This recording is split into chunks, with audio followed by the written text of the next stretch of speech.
From this 2 days mga busing. Kaya naabot naman atong order ng water pump. Ato na nibigyan. Excited na po ba kay kuan ni mga busing na maabot niya akong water pump. Para matrabaho na ako ni akong power spray. Kay dugay na jud ko gusto maghimo ani ba. Nga ni dapat yang purma guys. Buhat sa bracket.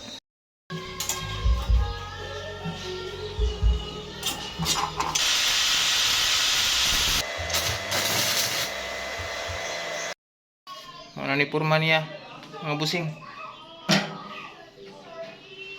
Pandaron jud ko ni karong adlaw.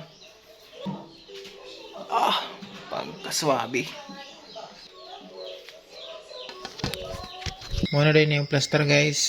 Tangan natong water pump, battery na. Tapos nagpalit punta guys og para remote na ang ato ang gamit, di na ta magbumba, anay bumba ni. Tapos remote na pod.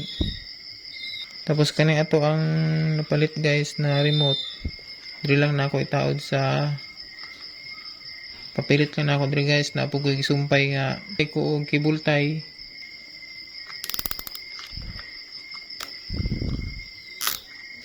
Tapos mag-wiring na ta guys. Akong voltmeter guys, diri na ako ibutangan ako sa bracket diri.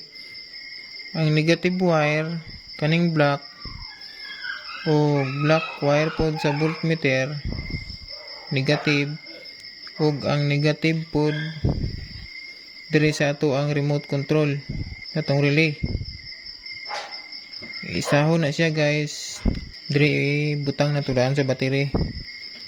Tapos guys, kani pong positive wire water pump ug ang red wire sa voltmeter ito nang isahon guys.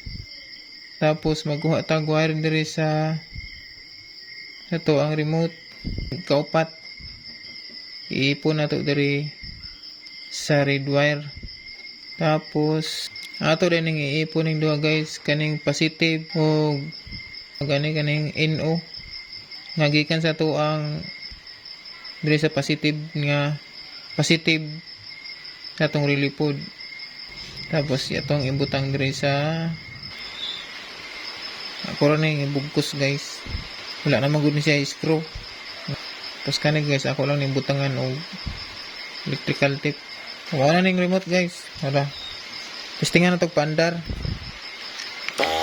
Andar guys. Daily na tayo magbumba-bumba no. So okay pa kayong battery guys. 12.3. Kuha na lang ng i-plaster guys. Tarong. Tapos sunod guys, ipakita ko na ako sa inyo ang pagtaod sa hose ani. Kaya magbangag pumangko diri. Okay na kayo guys. Naipos na akong wire. Taguan ako diri sila halom. Kano kibultay. Check na to sab guys. Murag ganahan kita mag-spray ani ba